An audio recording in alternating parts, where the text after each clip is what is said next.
جو ہر چیز کا مالک مالک اور رازق ہے، ہر چیز پر قبضہ قدرت تصرف اور اختیار کرنے والی ذات صرف اور صرف اللہ تبارک و تعالی رب العالمین محکم الحاکمین کی ذات۔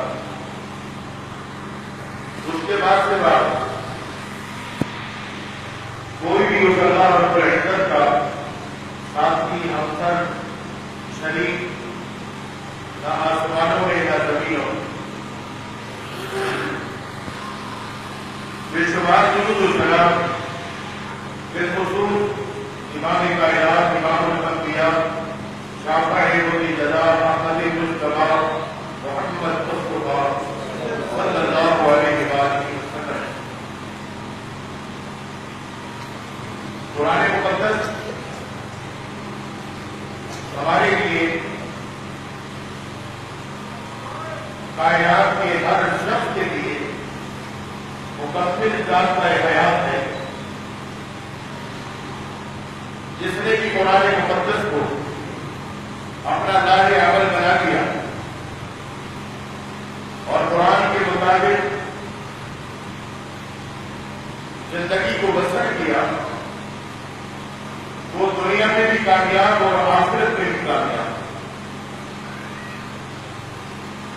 اور قرآن کی ترجمانی کرنے والے امام کائنات جناب محمد رسول اللہ صلی اللہ علیہ وآلہ وسلم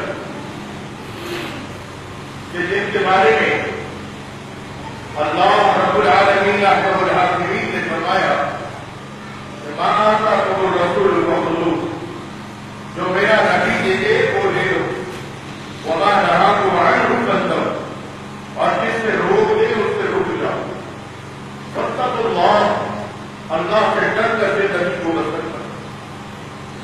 آئیے ہم سب مل کر اللہ سے دعا کریں کہ مولا جو تیرے نبی محمد رسول اللہ صلی اللہ علیہ وآلہ وسلم سے ہمیں دین شریعت عمل کرنے کو ملا ہے، اے اللہ ہم سب کو اس پر عمل کرنے کی توفیق عطا فرما، اور ہر اس کام سے ہمیں بچنے کی رکنے کی توفیق عطا فرما جن کاموں سے تیرے نبی نے ہمیں روکا ہے، منع کیا۔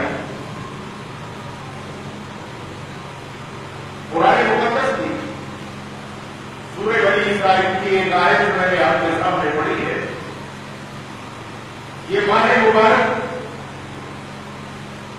رجب کا مہینہ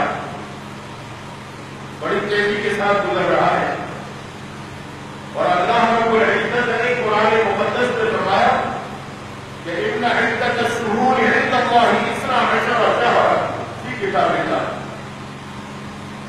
اللہ رب العزت کے نزدیک مہینوں کی گنتی جو ہے وہ 12 ہے، اور یہ اس وقت سے ہے کہ یوم خلق السماوات والارض، جب سے اللہ نے زمین اور آسمان کو پیدا کیا، منہا اربعۃ حرم، اس میں 4 مہینے جو ہے وہ حرمت والے، اور ان 4 مہینوں کے اندر ایک مہینہ جو ہے وہ رجب کا مہینہ۔ باوجود اس کے اللہ رب العزت نے کہ یہ احترام والا مہینہ ہے، اللہ نے یا اس کے نبی امام کائنات جناب محمد رسول اللہ صلی اللہ علیہ وسلم نے ہمیں اس ماہ مبارک میں کوئی خاص عبادت کرنے کا حکم نہیں دیا۔ جیسے بعض اہل مذاہب جو ہے ان کے نزدیک آج جمعہ المبارک کی جو شب ہے وہ بہت ہی معنی ہے، اور وہ کہتے ہیں کہ یہ وہ رات ہے اور اس رات کی وہ جو عبادت ہے وہ اس شخص کتنا ہی اللہ کا گناہگار کیوں نہ ہو، مگر اس رات کی عبادت جو ہے وہ قبر کے عذاب سے اس کو بچائے۔ تو ایسی کوئی حدیث جو ہے صحیح سند کے ساتھ اللہ کے پیارے نبی صلی اللہ علیہ وسلم سے ثابت ہے۔ سوا اس کے کہ یہ احترام والا مہینہ ہے، اس میں جس قدر ہو سکے ویسے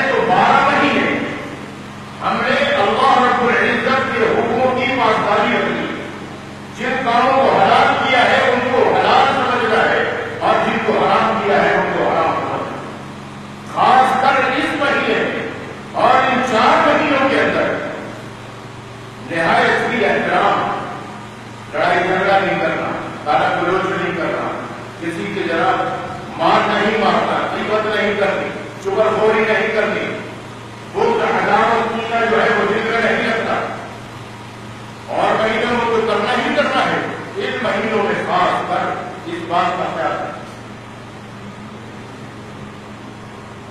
اور ہمارے معاشرے میں اس ماہ مبارک سے متعلق کئی بدعات جو ہے وہ رونما ہے اور ان کے اوپر عمل کیا جاتا ہے اور سماج سمجھ کے کیا جاتا ہے۔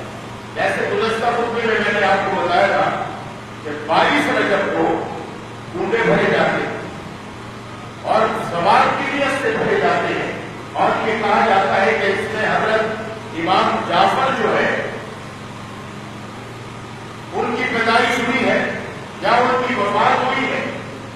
حالانکہ جب تاریخ کا مطالعہ کرتے ہیں تو امام جعفر جو تھے، حضرت جعفر، ان کی نام جو تاریخ وفات ہے نہ پیدائش، ہاں احادیث میں اور تواریخ کے اندر یہ بات مدلل ثابت ہے کہ کاتب وحی حضرت معاویہ رضی اللہ تعالیٰ عنہ کا اس دن انتقال ہوا، اور جو حضرت معاویہ رضی اللہ تعالیٰ عنہ سے عداوت، بغض، کینہ اور دشمنی اپنے دلوں میں رکھتے ہیں، وہ لوگ اس دن حضرت معاویہ کی وفات پر خوشی میں کنڈے بھرتے، اور نہ جانے کون کون سی لکڑہاروں کی اور کون سی کہانیاں جو ہے وہ چھوٹے چھوٹے کتاب سے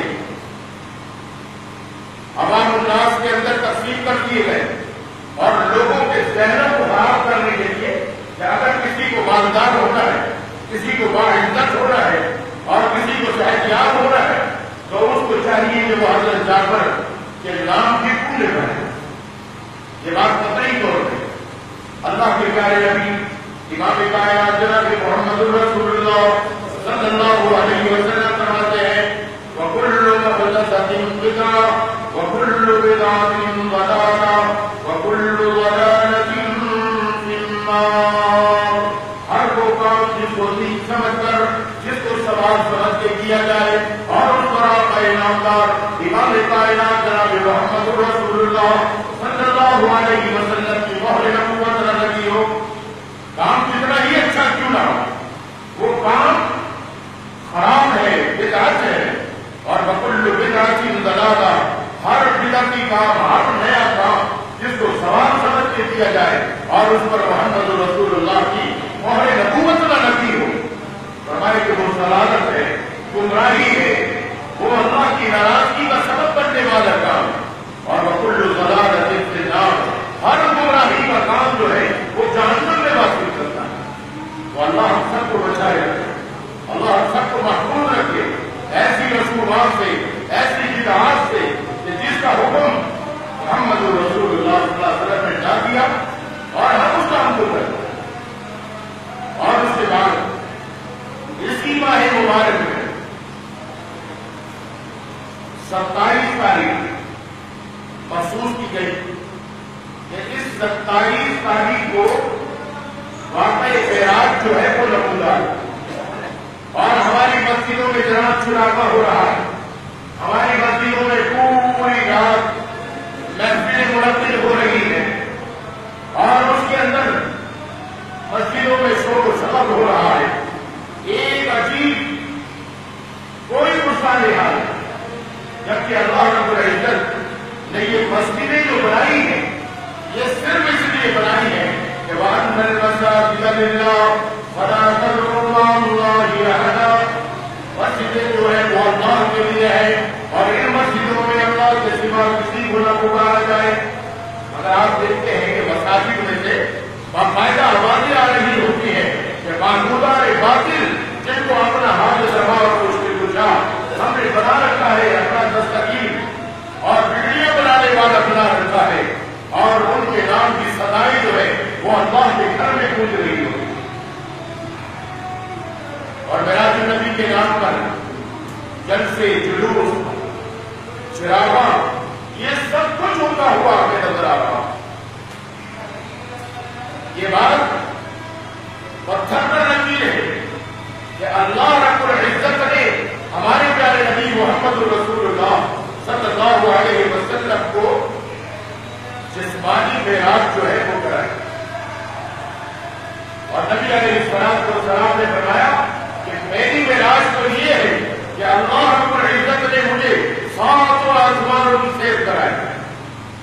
کہانی معراج یہ ہے کہ جو رب کائنات نے مجھے وہاں پر تحفے دیے ہیں، یعنی نماز، تم نے اس نماز کو اپنے پلڑوں سے باندھ لینا، اس کو وقتوں پر، جو وقت اللہ نے مقرر کیے ہیں ان وقتوں پر ان نمازوں کو ادا کرنا۔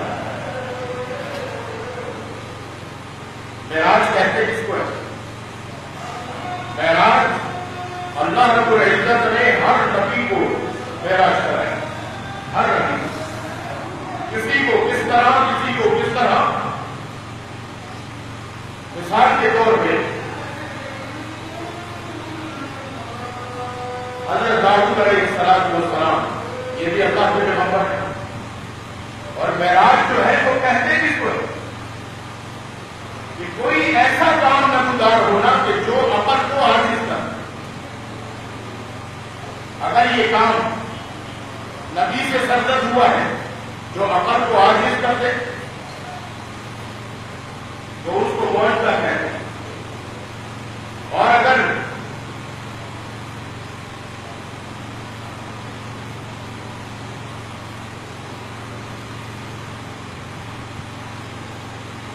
کسی ولی سے ہو، کسی اللہ والے سے کوئی ایسا کام نمودار ہو جائے کہ جس سے عمل عاجز ہو جائے تو اس کو کرامت ہے۔ نبی سے سرزد ہوا تو معجزہ ہے، ولی سے سرزد ہوا تو کرامت ہے۔ اور اللہ رب العزت نے جتنے بھی انبیاء، جتنے بھی رسول بھیجے، ہر نبی کو کوئی نہ کوئی معجزہ عطا فرمایا۔ داؤد علیہ السلام یہ اللہ کے پیغمبر ہیں، اللہ کے نبی ہیں، اور اللہ رب العزت نے داؤد علیہ السلام کو کیا معجزہ عطا فرمایا؟ لوہے کو ان کے ہاتھ میں نرم کر دیا۔ ہمیں لوہے سے کوئی چیز بنانی ہو، تلوار بنانی ہے، چھری بنانی ہے، کوئی اور بنانا ہے، تو اس کو ہمیں آگ میں تپانا پڑتا ہے، اور اس کے بعد اس پر ہتھوڑے برسا کر اس کو اپنے مطابق ڈالنا۔ مگر قربان چاہیے اللہ رب العزت کے، اللہ رب العزت نے داؤد علیہ السلام کو یہ معجزہ عطا فرمایا کہ لوہے کو گرم بھی نہیں کرنا پڑتا، وہ ہاتھ سے جیسا چاہتے تھے اس کو موڑ توڑ لیا۔ اللہ اکبر، یہ میرے رب کی شان ہے کہ اللہ رب العزت نے داؤد علیہ السلام کو یہ معجزہ عطا فرمایا۔ نہ صرف یہ، اللہ نے قرآن میں فرمایا اِنَّا سَخَّرْنَا الْجِبَالَ مَعَهُ يُسَبِّحْنَ بِالْعَشِيِّ وَالْإِشْرَاقِ وَالطَّيْرُ مَحْشُورَةً كُلٌّ لَّهُ أَوَّابٌ وَشَدَدْنَا مُلْكَهُ وَآتَيْنَاهُ الْحُكْمَةَ وَفَصْلَ الْخِطَابِ۔ نہ صرف یہ کہ ہم نے داؤد کے ہاتھوں پر لوہے کو نرم کر دیا تھا، بلکہ میرے یہ پیغمبر داؤد جو ہے جب یہ اللہ کی تسبیح بیان کرتے تھے تو ان کے ساتھ ساتھ پرندے اور پہاڑ جو ہے وہ بھی اللہ کی تسبیح بیان کرنا شروع کر دیا۔ یہ معجزہ تھا داؤد علیہ السلام۔ اسی طرح سلیمان علیہ السلام جو ہے یہ بھی اللہ کے پیغمبر ہیں، اور اللہ رب العزت نے فرمایا کہ فَسَخَّرْنَا لَهُ الرِّيحَ تَجْرِي بِأَمْرِهِ، کہ ہم نے ہواؤں کو مسخر کر دیا، ہم نے جناتوں کو تابع کر دیا، ہوا کو اتنا نرم کر دیا کہ جہاں پر سلیمان علیہ السلام چاہتے تھے ہوا ان کو اڑا کر لے جاتی تھی اور آرام سے اس مقام پر پہنچا دیتی۔ اور اسی طرح جنات، شیاطین جو ہے ان کو ان کے تابع کر دیا، وہ جو کام چاہتے تھے وہ ان سے جنات سے کام لے لیا کرتے تھے۔ بیت المقدس کی تعمیر جو ہے وہ کس نے کری؟ وہ جنات نے کری، اور سلیمان علیہ السلام کھڑے رہے اور ان کو بس آرڈر دیتے رہے کہ بھائی یہ کرو، یہ کرو، اس کو ایسے بناؤ۔ تو اللہ کا جو زمین پر پہلا گھر بیت اللہ کے بعد جو بنا وہ بیت المقدس، اور اس بیت المقدس کی تعمیر جو ہے وہ جنات نے۔ یہ اللہ رب العزت نے سلیمان علیہ السلام کو پرندوں کی بولیاں سکھلایا، ہوا کو اوپر ان کے تابع کر دیا، جنات کو ان کے تابع کر دیا. یہ اللہ نے اپنے نبی سلیمان علیہ السلام کو معجزہ عطا فرمایا. اور اسی طرح حضرت موسیٰ علیہ السلام ان کو بھی اللہ نے معجزہ عطا فرمایا کہ وہ جب لکڑی کو زمین پر ڈالتے تھے وہ سانپ بن جاتی تھی، اژدہا بن جاتی. یہ سلیمان موسیٰ علیہ السلام کو اللہ نے معجزہ عطا فرمایا. اسی طرح ہمارے پیارے نبی امام کائنات جناب محمد رسول اللہ صلی اللہ علیہ وسلم کو جو معراج کرائی گئی، ویسے تو بے شمار معجزات جو ہیں وہ ہمارے نبی صلی اللہ علیہ وسلم کو عطا کیے گئے. آپ صلی اللہ علیہ وسلم کی فرشتوں کی بولیاں جانتے ہیں. آپ صلی اللہ علیہ وسلم سے جنابت جو ہے وہ آن کر اپنے ماضی کو کی شکایت کیا کرتے ہیں. جیسے ایک مرتبہ امام کائنات جناب محمد رسول اللہ صلی اللہ علیہ وسلم تشریف فرما تھے. ایک اونٹ دوڑتا ہوا آتا ہے، بڑی تیزی سے دوڑتا ہوا، اور نبی پاک صلی اللہ علیہ وسلم کے پاس آتا ہے، ادب سے دو دانت ہو کے بیٹھتا ہے اور میرے نبی محمد رسول اللہ کے کان میں کچھ سرگوشی کرنے لگتا ہے. نبی علیہ السلام نے جب اونٹ کی بات پوری ہو گئی، آپ نے فرمایا کہ اس کے مالک کو بلاؤ. مالک کو بلایا گیا. مالک حاضر ہوا. بھائی یہ اونٹ تیرا ہے؟ ہاں یا رسول اللہ تیرا ہے. کہا تو اس کو کھانے کو کم دیتا ہے اور اس سے محنت بہت زیادہ کرواتا ہے. خبردار ایسا نہ کرنا، جتنی محنت کا کام تم اس سے لیتے ہو اسی قدر اس کو کھانا بھی دیا کر. آج ہمارے معاشرے میں بھی یہی ہو رہا، بھینسوں کو چارہ پورا نہیں دیا جاتا اور انجیکشنوں کے ذریعے دودھ جو ہے اس کا نچوڑا جاتا. جانوروں کو غذا جو ہے وہ پوری نہیں دی جاتی. تو نبی پاک صلی اللہ علیہ وسلم کے بعد یہودی امتحان لینے کے طور پہ ایک یہودی آیا اور اس کی آستین کے اندر گو دیکھی ہوگی آپ لوگوں نے، وہ جو ہے چھپکلی کی طرح اتنی بڑی ہوتی ہے، وہ اس کی آستین کے اندر، اور وہ لے کر آیا اور آن کر کہنے لگا کہ اے محمد صلی اللہ علیہ وسلم یہ میرے پاس گو ہے، اگر یہ گو تیری نبوت کی گواہی دے، اگر یہ گو تیری نبوت کی گواہی دے تو میں مسلمان ہونے کو تیار. آپ صلی اللہ علیہ وسلم نے اس گو سے پوچھا کہ اے گو میرے بارے میں کیا کہتی ہے؟ وہ فوراً بول پڑتی ہے کہ آپ اللہ کے سچے رسول ہیں، آپ اللہ کے سچے رسول ہیں اور آپ کا نام نامی اس میں گرا محمد. یہودی جو ہے یہ نبی پاک صلی اللہ علیہ وسلم کے معجزات، کہیں پر کمپنیاں آپ کی نبوت کی گواہی دے رہی ہیں، کہیں پر کچھ ہے کہیں پر کچھ. تو نبی پاک صلی اللہ علیہ وسلم کو اللہ رب العزت نے بے شمار معجزات سے نوازا.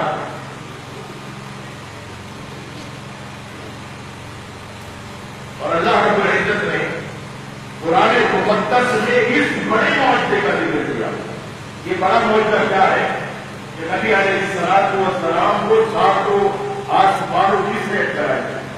اور قرآن مقدس میں اللہ نے فرمایا سبحان الذی اسری بعبدہ لیلا من المسجد الحرام الى المسجد الاقصی.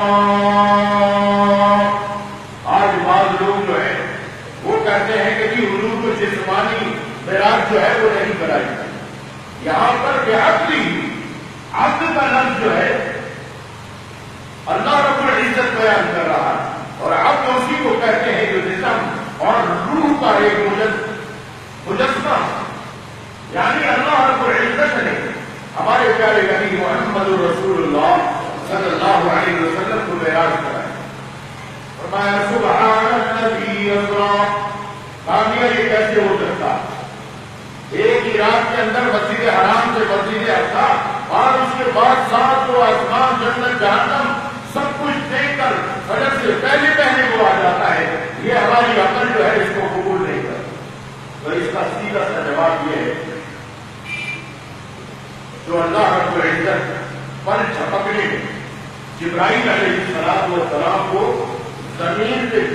دیتا ہے اور زمین سے اوپر آسمانوں پہ بلا بھی دیتا ہے، وہ اللہ رب العزت فرمائے کہ سبحان الذی، وہ پاک ہر عیب سے، وہ علی کل شیء قدیر، وہ ہر چیز پر قادر ہے، جو چاہتا ہے جیسا چاہتا ہے وہ کر گزرتا ہے۔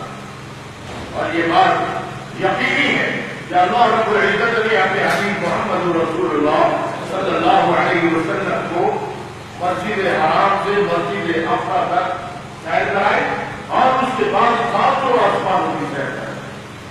امام کائنات جناب محمد رسول اللہ صلی اللہ علیہ وسلم فرماتے ہیں اس معراج کا یہ مقصد نہیں کہ ہم جھنڈیاں لگائیں، ہم بتیاں لگائیں، ہم مسجدوں میں شور و شبت کریں اور نبی پاک صلی اللہ علیہ وسلم کی ذات گرامی کو اٹھا کر عرش پر بٹھا دیں اور جو عرش پر بیٹھا ہے اس کو فرض کر دیا۔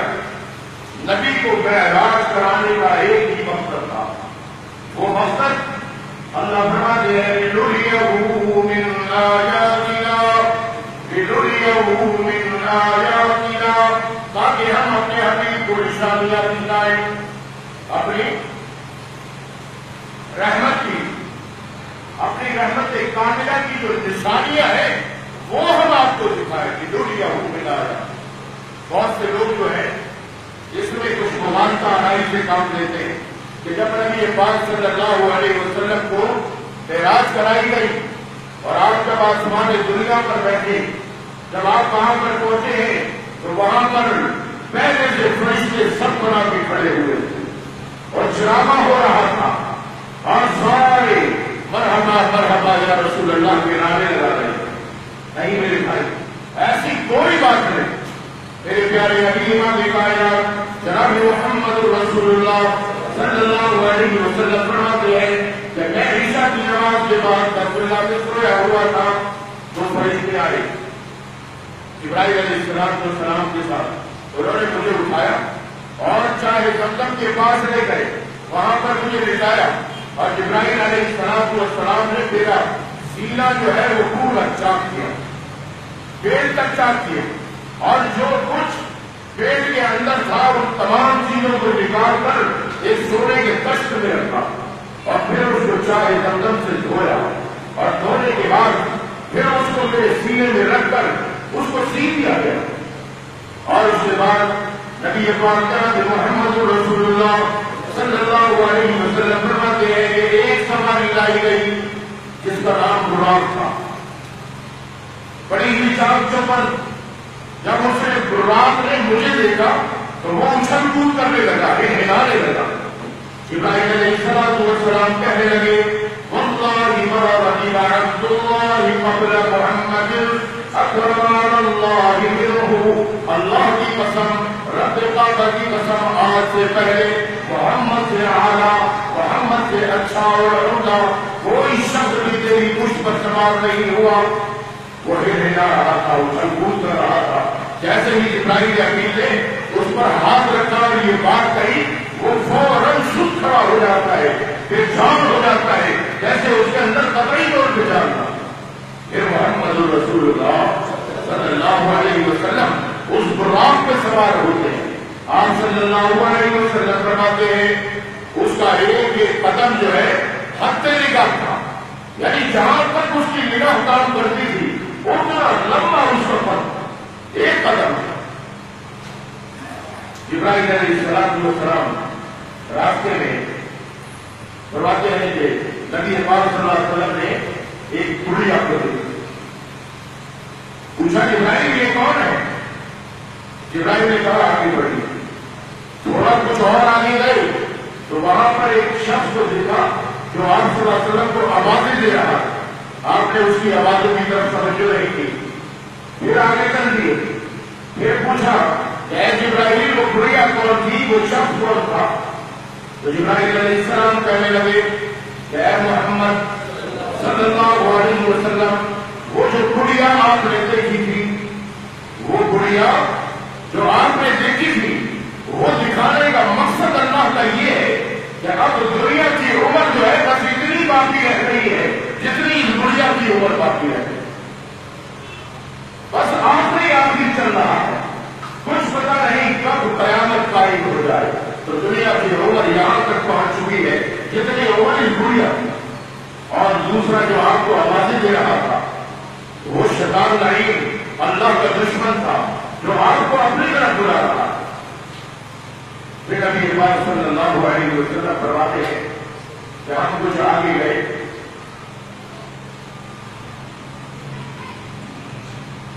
تو جبرائیل علیہ السلام نے کہا کہ اے محمد صلی اللہ علیہ وسلم اتری اور یہاں پر نماز ادا کی.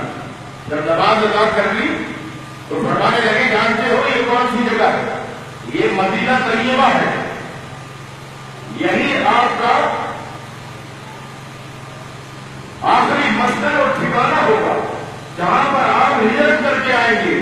یہ وہی جگہ ہے. پھر سوال ہوئے, پھر کچھ آگے گئے, وہاں پر پھر رکتے ہیں اور جبرائیل امین کہتے ہیں کہ یہاں پر بھی آپ 2 رکعت نماز پڑھی. جب وہاں پر 2 رکعت نماز پڑھی کہنے لگے جانتے ہو یہ کیا ہے؟ کہا یہ طور سینا ہے. یہاں پر موسیٰ علیہ السلام نے اللہ سے کلام کیا. یہ طور سینا. پھر سوار ہوتے ہیں, پھر آگے چلے, پھر ایک مقام پر رکتے ہیں اور وہاں پر پھر کہتے ہیں کہ یہاں پر بھی 2 رکعت پڑھی. رسول اللہ صلی اللہ علیہ وسلم نماز سے جب فارغ ہوتے ہیں تو جبرائیل فرماتے ہیں کہ بیت اللہ جہاں پہ حضرت عیسیٰ علیہ السلام کی پیدائش ہوئی. پھر اس کے بعد بیت المقدس میں پہنچتے. وہاں ایک پہاڑ پتھر تھا, تو پتھر میں سوراخ تھا, تو رات کو وہاں پہ باندھا جاتا ہے. اور محمد رسول اللہ صلی اللہ علیہ وسلم فرماتے ہیں جب ہم بیت المقدس میں داخل ہوئے تو وہاں پہ بہت سارے لوگ جو ہیں وہ پہلے سے موجود تھے. اذان ہوئی, اذان کے بعد تکبیر اقامت ہوتی ہے, سب بنا کے کھڑے ہوئے. ہر شخص بس یہ سوچ رہا ہے کہ دیکھو آج امامت کا مرتبہ کس کو حاصل ہوتا ہے, آج امامت کون کراتا ہے. اچانک جبرائیل امین علیہ السلام آگے بڑھتے ہیں اور محمد رسول اللہ صلی اللہ علیہ وسلم کا ہاتھ پکڑتے ہیں اور مصلی پہ لا کے کھڑا کرتے ہیں. آپ صلی اللہ علیہ وسلم نے وہاں پر نماز پڑھائی اور جب نماز سے فارغ ہو گئے تو جبرائیل علیہ السلام فرمانے لگے جانتے ہو یہ کون لوگ ہیں؟ پھر جبرائیل خود ہی بتانے لگے کہ یہ وہ انبیاء ہیں, یہ وہ رسول ہیں جن کو آپ سے پہلے اللہ رب العزت مبعوث فرما چکا اور یہ اپنا اپنا کام کر کے اللہ کے دربار میں حاضر ہو چکے ہیں. یہ وہ تمام لوگ, یہ جو ہمارے علماء کہتے ہیں کہ امام الانبیاء, امام الانبیاء, تمام نبیوں کے امام, یہ لقب جو محمد رسول اللہ کو ملا ہے تو وہ اسی وجہ سے ملا ہے کہ میرے نبی محمد رسول اللہ صلی اللہ علیہ وسلم نے بیت المقدس میں تمام انبیاء جو بھی آپ سے پہلے آئے جن کے بارے میں تعداد جو بتائی جاتی ہے کم و بیش 1,24,000 انبیاء علیہ السلام دنیا میں آئے. اس وقت بیت المقدس میں امامت کرانے والا کوئی اور نہیں تھا, وہ میرے پیارے نبی محمد رسول اللہ صلی اللہ علیہ وسلم تھے. اور آپ کے مقتدیوں میں جو مقتدی تھے وہ کوئی اور نہیں تھا, وہ 1,24,000 انبیاء علیہ السلام. پہلے سبحان اللہ, یہ میرے نبی کی شان ہے. پھر نبی پاک صلی اللہ علیہ وسلم فرماتے ہیں تعارف ہوا, ایک تعارفی اجلاس ہوا. ہر نبی نے اپنا اپنا بتلایا کہ مجھ کو ابراہیم کہنے لگے واتخذ ابراہیم خلیلا, اللہ نے مجھ کو اپنا خلیل بنایا تھا. موسیٰ کہنے لگے مجھے کلیم بنایا تھا. کسی نے کچھ تعارف کرایا, کسی نے کچھ تعارف کرا. پھر محمد رسول اللہ صلی اللہ علیہ وسلم نے اپنا تعارف کرا. اس کے بعد نبی پاک صلی اللہ علیہ وسلم کی ضیافت کے لیے 2 پیالے جو ہے وہ پیش کیے گئے. ایک میں دودھ تھا, ایک میں شراب تھی. نبی پاک صلی اللہ علیہ وسلم نے دودھ کا پیالہ لیا اور آپ نے اس کو نوش فرمایا. جبرائیل کہنے لگے کہ اے محمد صلی اللہ علیہ وسلم اگر آپ شراب پی لیتے تو آپ کی اکثر امت جو ہے وہ گمراہ ہو جاتی. آپ اگر شراب پی لیتے تو آپ کی اکثر امت جو ہے وہ گمراہ ہو جاتی ہے۔ مگر یہ اچھا ہوا کہ آپ نے شراب نہیں پی، بلکہ آپ نے دودھ کو تناول فرمایا۔ آج ہمارے بچے